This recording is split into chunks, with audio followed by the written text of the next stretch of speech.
स्वामी, ये 6th chapter है metaphysical art of war का।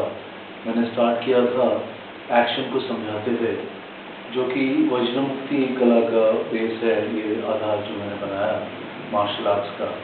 तो उसमें मैंने एक्सप्लेन किया कि कैसे लड़ाई के मैदान के बीच में अर्जुन को विषाद हो गया कि मेरे लोग या अच्छे लोग। तो वह समझाता है, उसको लगता है, अर्जुन को लगता है कि अच्छे मेरे लोग जरूरी है क्योंकि उससे उनसे प्रेम है, मोह है। तो लेकिन कृष्ण पूरे चैप्टर में यही समझाते हैं कि मेरे लोग नहीं, अच्छे लोग। इस विषाद से उससे निकालते हैं। उसी तरह वो चल रहा है।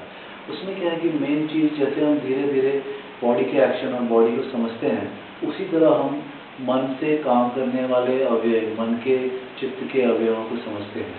जैसे मन, बुद्धि, चित्त, अहंकार, ये सब इसी तरह काम करते हैं क्योंकि ये सब आबद्ध हैं या आश्रित हैं प्रकृति पे, जो कि 3 गुणों वाली है, सत्व, रज और तम।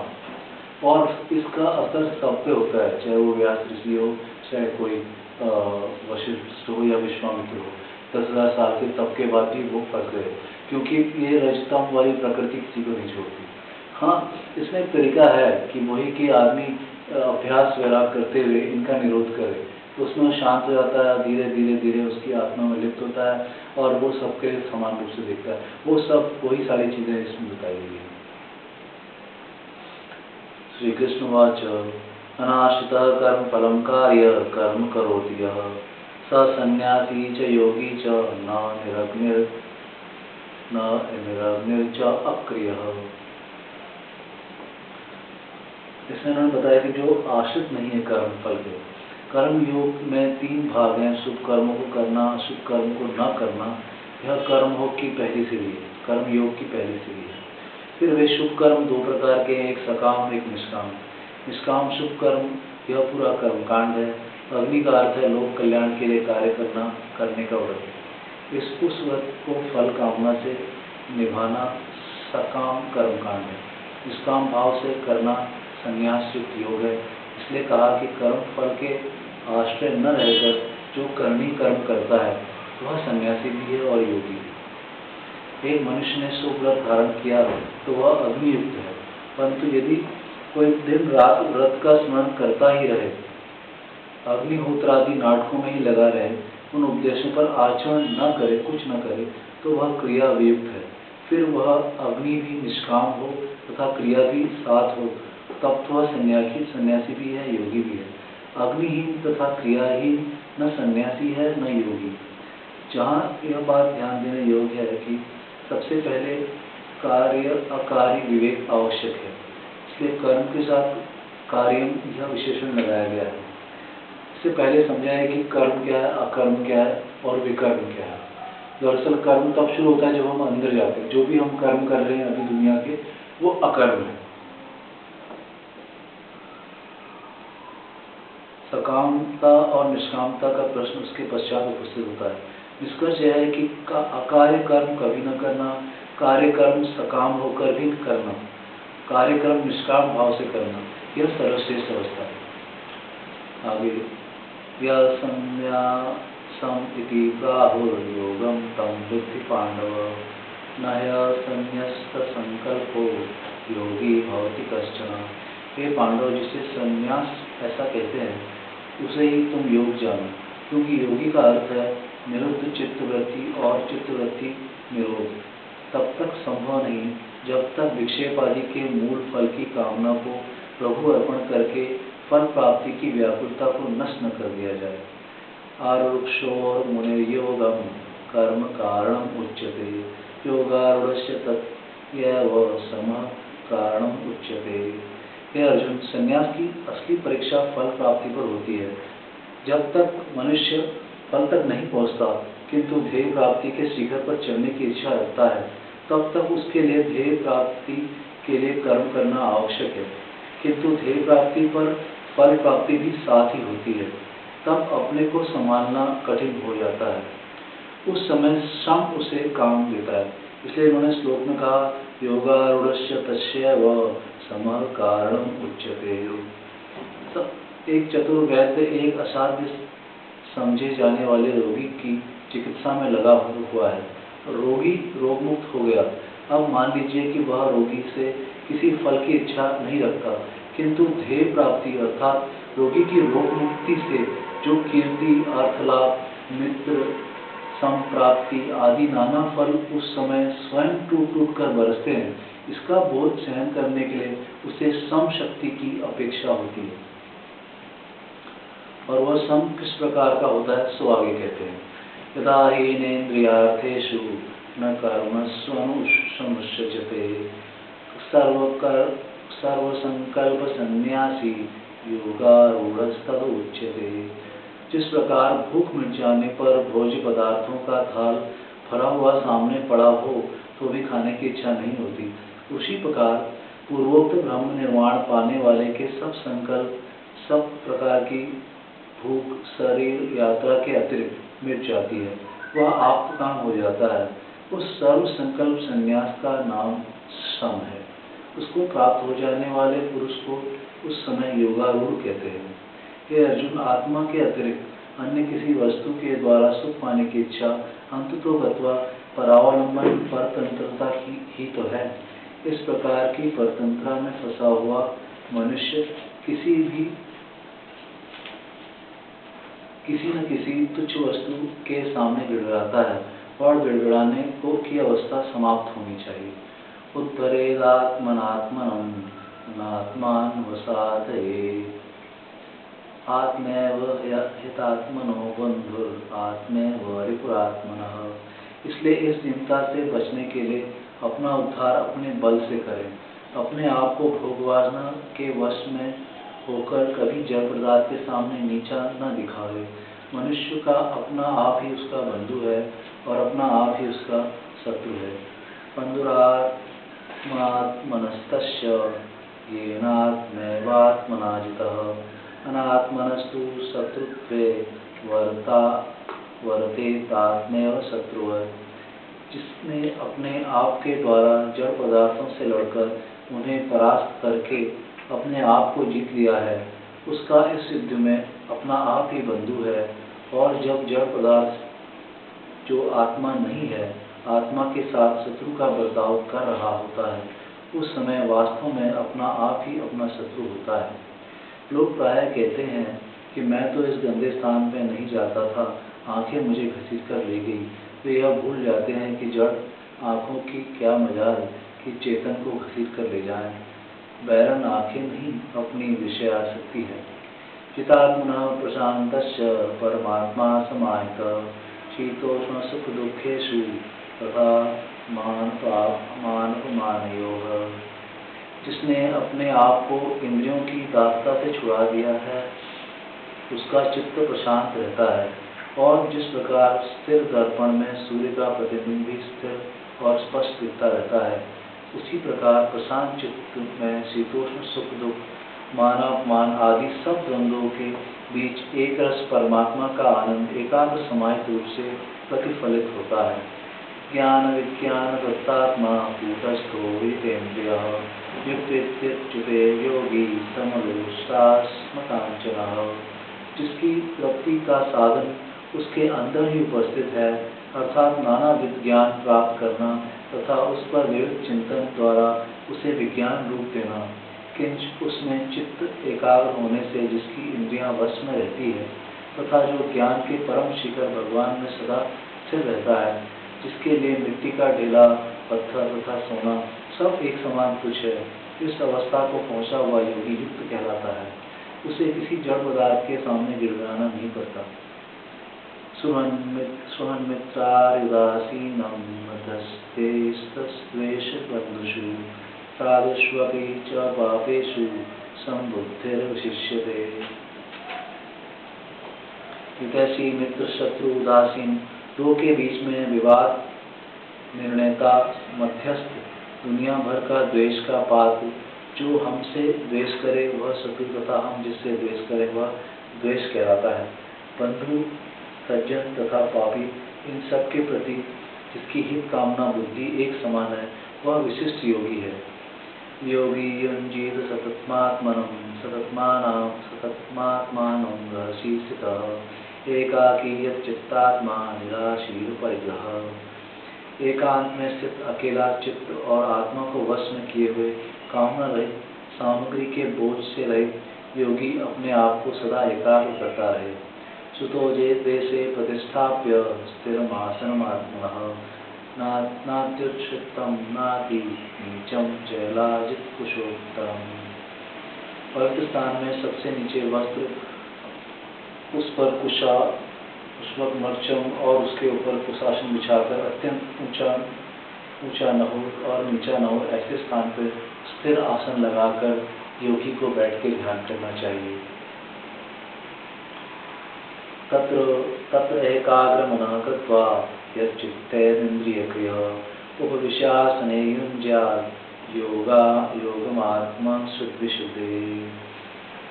फिर वहाँ उस आसन पर बैठकर चित्त और इंद्रियों की क्रिया वश में करके आत्मशुद्धि के लिए योग की साधना करें।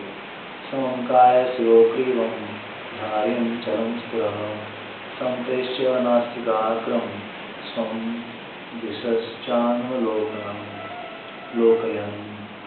शरीर, सिर और ग्रीवा को एक समान अर्थात आगे या पीछे झुका न हो, इस प्रकार निश्चल धारण करता हुआ स्थिर होकर चारों ओर दिशाओं को न देखता हुआ अपनी नासिका के अग्रभाग पर ध्यान करें।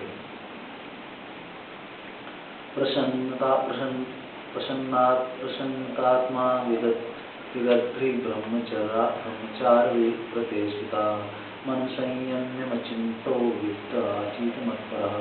युक्त पुरुष प्रशांत आत्मा रहे, किसी से डरे नहीं, ब्रह्मचारी व्रत पालन करे और मन को संयम में करके मेरा अनुयायी बने। सदा इस बात में चित्त लगाया कि मैंने किस प्रकार प्रभु भक्ति से शांति तथा निर्भयता प्राप्त की है और मैं जिस प्रकार कर्तव्य पालन में तत्पर हूँ, वैसे ही वह मेरा अनुकरण करने में तत्पर हो। युञ्जन्नेव सदात्मानं योगी नियतमानसः शांति निर्वाण परमां मत्संस्थामभिगच्छति। इस प्रकार अपने आप को सदा समाहित करता हुआ मन को वश में करने वाला योगी उस शांति को प्राप्त कर लेता है जो योग साधन द्वारा मेरे अंदर विद्यमान है और अंत में उससे निर्वाण रूप अंतिम ध्येय की प्राप्ति होती है। नात्यस्तस्तु योगो अस्ति न चैकान्तं मनस्मतः न चातिस्वप्नशीलस्य जागृतो नैव च अर्जुन। हे अर्जुन, अत्यंत खाने वाले को योग सिद्धि नहीं होती और बिल्कुल खाना परित्याग करने वाले को भी योग सिद्धि नहीं होती। रात दिन सोते रहने वाले को भी योग सिद्धि नहीं होती, सदा जागते रहने वाले को भी योग सिद्धि नहीं होती। युक्तहार विहारस्य युक्तचेष्टस्य कर्मसु युक्त स्वप्नावबोधस्य योगो भवति युक्तदुःखः। जिसका आहार विहार युक्तियुक्त हो, जिसकी कर्म चेष्टाएं युक्तियुक्त हो, विशेषकर जिसका सोना तथा जागना युक्तियुक्त हो, उसी के लिए योग मार्ग दुख नाशक सिद्ध होता है। यदा विनियतं वृत्तं आत्मन्येवावतिष्ठते निःस्पृह निर्कामेभ्यो युक्तेत्युच्यते सदा। युक्तेत्युच्यते तदा। जब चित्त वश में आया होने पर आत्मा के ही शासन में खड़ा रहता है, उस समय संपूर्ण कामनाओं से निष्प्रह मनुष्य युक्त इस प्रकार कहलाता है। यथा दोपो निवातस्थो निगते सोपमा स्मृता योगिनो यच्चित्तस्य युज्यतो योगमात्मनः। जिस प्रकार वायु के झोंके से सुरक्षित स्थान में रखा हुआ दीपक किंचित मात्र भी कांपता नहीं, बस चित्त वश में करने वाले आत्मा को समाधि में लगाने वाले योगी के लिए वही आदर्श है। यन्नो परमते चित्तं निरुद्ध योग सेवया यत्र चैवात्मनात्मानं पश्चिन्नात्मनि तुष्यति। ऐसा अनुभव जहाँ योगाभ्यास द्वारा निरुद्ध चित्त मंजिल पर पहुँच गया, ऐसा अनुभव करता है जहाँ अपने अंदर अपने आप को अथवा परमात्मा को देखता हुआ संतुष्ट होता है। सुखमात्यंतिकं यत्तद् बुद्धिग्राह्यमतीन्द्रियं वेत्ति यत्र न चैवायं स्थितिचलति तत्त्वतः। वह जो एक रस रहने वाला है, इंद्रियों की ग्रहण शक्ति पर बुद्धिग्राह्य सुख है, जिसको योगी जानता है और जिस सुख में स्थित होकर भी तत्व ज्ञान से विचलित नहीं होता। त्यं लब्ध्वा चापरं लाभं मन्यते नातिकं ततः यस्मिन् तत्त्वतो न दुखेन गुरुणापि विचार्यते। जिस सुख को पाकर योगी यह अनुभव करता है कि इससे बड़ा लाभ अब मुझे कोई नहीं मिल सकता, जिस सुख की अनुभूति से मनुष्य को भारी से भारी दुख भी विचलित नहीं कर सकता, तम विद्यात् दुख संयोग वियोगम योगी संचितम स निश्चयेन मोक्तव्यो योगो निर्विण्ण चेतसा। उस दुख स्पर्श मात्र से वियोग का नाम योग है, इस प्रकार जाने। उस वैराग्यवान चित्त वाले को उस योग का निश्चय से अभ्यास करना चाहिए।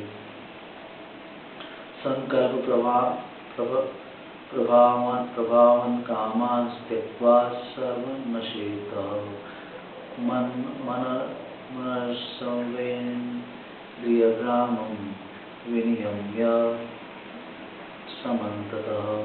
फल की कामना से उत्पन्न होने वाली सब कामनाओं को निःशेष रूप से छोड़कर तथा इंद्रिय समूह की विषय वासना उत्पन्न होने से पहले ही मन द्वारा रोककर शनैः रूपमेत बुद्धिया ग्रहित्या आत्मसंसस्तं मनः कृत्वा न किंचिदपि चिन्तयेत्।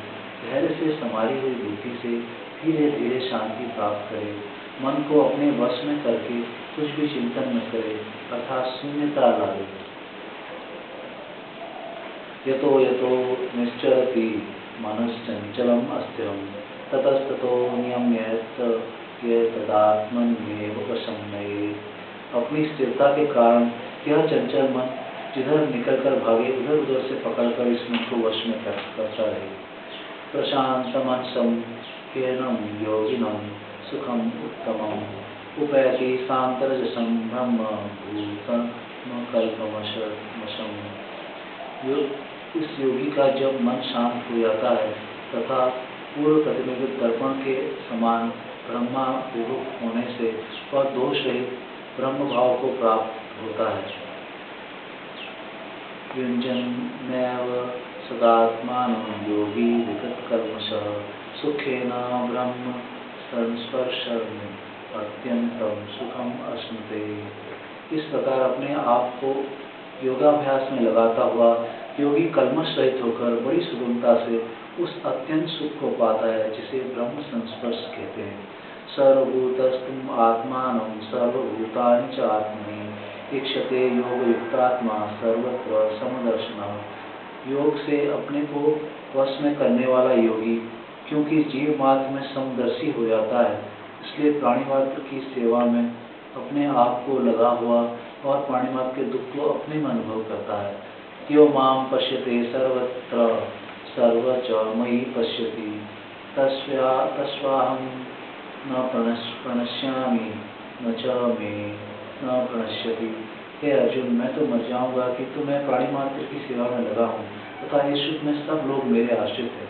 इस प्रकार जो भी प्राणी मात्र की सेवा के लिए सर्वत्र पहुँचेगा तथा सब प्राणी जिसके आश्रय होंगे उसने मेरे अन्वसर रूप को पा लिया। सर्वभूतस्थितं यो मां भजन्ते तत्त्वमास्थितः सर्वथा वर्तमानो अपि स योगी मयि वर्तते। प्राणी मात्र को सुख दुख का अनुभव एक सा होता है। इस एकता को जानकर जो मुझे प्राणी मात्र की सेवा में उपस्थित समझकर मेरा भजन करता है अर्थात मेरी अनुकरण रूपी सच्ची सेवा करता है, वही योगी किसी अवस्था में भी क्यों न हो मुझ पर आश्रित है।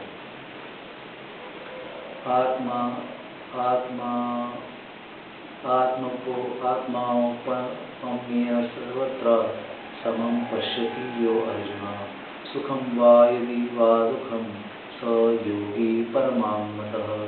हे अर्जुन, जो अपने आप को उपमान रखकर अर्थात जैसा सुख दुख मुझे होता है वैसा ही सबको होता है, यह समझकर समभाव में सबकी सेवा करता है और उसे परम योगी माना गया है, वही समदर्शी भाव योग भाव कहलाता है। यो अयम योगस, अर्जुन कहते हैं, अर्जुन वाच यो अयम योगस त्वया प्रोक्तः साम्येन मधुसूदन एचायं न पश्यामि चंचलत्वात् स्थिराम।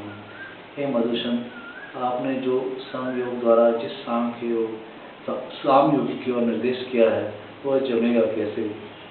मन तो बहुत चंचल है, प्रति क्षण उसकी गति बदलती रहती है। इसलिए इस सामयोग के बारे में आप बताइए और मुझे इस योग की स्थिति दांवों प्रतीत होती है,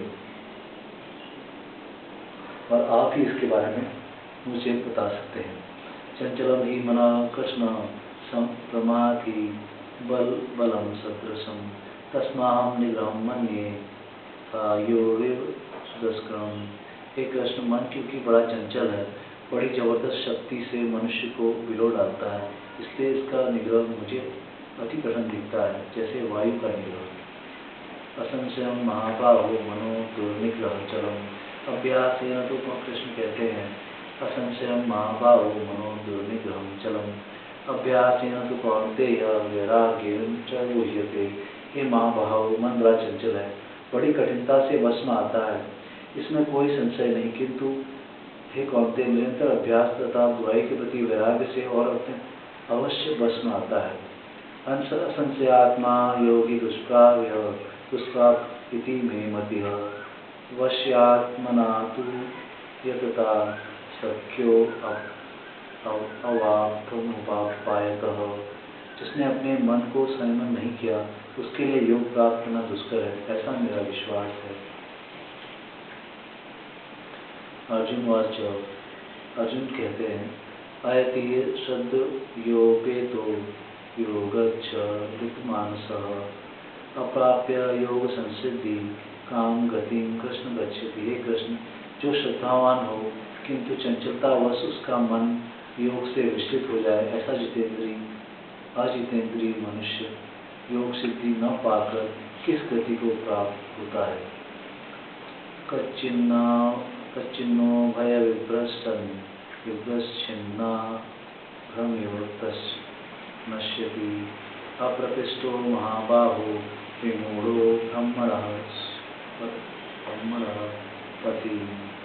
हे महाभाव, कहीं तो भक्ति की राह में भटका हुआ बेठिकाना होकर फटे बादल के समान दोनों ग्रह से बेघर तो नहीं हो जाता, नष्ट तो नहीं हो जाता। आत्मने संशय कृष्ण शयधर्मर्हस्य शेषतः स्वधन्या संशया यस्य चेता नाहु प्रकृति। हे कृष्ण, आपके लिए मेरे इस संयम को निश्चित रूप से काटना उचित है। श्री कृष्ण वाच। पार्थ नैवेह नामुत्र विनाशस्तस्य विद्यते नहि कल्याणकृतस्य दुर्गति तात गच्छति। हे पार्थ, न उसका श्लोक में नाश होता है न परलोक में। हे तात, कल्याण मार्ग पर चलने वाले कभी दुर्गति को प्राप्त नहीं होते। प्राप्य पुण्य कृताम लोकान शित्वा शाश्वती समाः शुचिनाम श्रीमताम गेहे योगभ्रष्टो अभिजायते। योगभ्रष्ट पुरुष यदि जन्म योगभ्रष्ट हो भी गया तो मृत्यु के पश्चात पुण्यात्माओं के लोक में जन्म लेकर निरंतर चिरकाल तक वहाँ रहकर पवित्र स्त्री संपन्न लोगों में जन्म लेता है। अथवा योगिनानैव कुले भवति हीनताम् एतद्धि दुर्लभतरं लोके जन्म यदृशं। वह और भी ज़्यादा अमीर ही लोगों में पैदा होता है। वह जो इस प्रकार जन्म अर्थात योगियों के कुल में जन्म है, वह इस युग में भी दुर्लभ है। तत्र तम बुद्धि संयोगम लभते और सुदेहितम यतो यतते च ततो भूय संसिद्धो कुरुनंदन। हे कुरुनंदन, उस नए दुर्लभतर जन्म को पाकर अपने पिछले देह के निर्मल बुद्धि संयम को प्राप्त करता है, फिर और अधिक भाव से निष्काम योग प्राप्ति के लिए यत्न में लग जाता है। पूर्वाभ्यासेन तेनैव ह्रियते देवशोऽपि यः जिज्ञासूपि योगश्च सप्त ब्रह्माति वर्तते। अपने उस पूर्व जन्म के अभ्यास से वह बेवश होकर योग की ओर घसीटा जाता है, और एक साधारण सा जिज्ञासु होकर जो योग का ग्रंथ पढ़ने बैठता है तो ब्रह्म का सारा ज्ञान से अनायास ही हो जाता है। प्रज्ञाद्यमानस्तु योगो संशुद्ध किल्बिषः अनेक जन्म संसिस्ततो यान्ति परां गतिम्। फिर वह यह आवश्यक नहीं कि इस जन्म में उसे सिद्धि लाभ हो, फिर उससे भी त्रस्त और शेष जन्म से होता है और उसमें और शेष जन्म में वो दोष रहित होकर सिद्धि पद को प्राप्त करता है। तपस्वी अभ्यो अधिको योगी ज्ञानिभ्यो अपि मतो अधिकः कर्मिभ्याश्च अधिको योगी तस्मात् योगी भव अर्जुनः। वे कहते हैं कि तपस्वियों से भी ज़्यादा श्रेष्ठ योग ज्ञान वाले हैं और ज्ञान से भी ज़्यादा श्रेष्ठ कर्म है और कर्म से भी इन सब कर्म तपस्या ज्ञान इन सब से भी श्रेष्ठ योगी है। इसलिए अर्जुन योगी बनो। योगिनाम अपि सर्वेषां मद्गते नान्तरात्मना श्रद्धावान भजते यो मां समे युक्तमो मतः।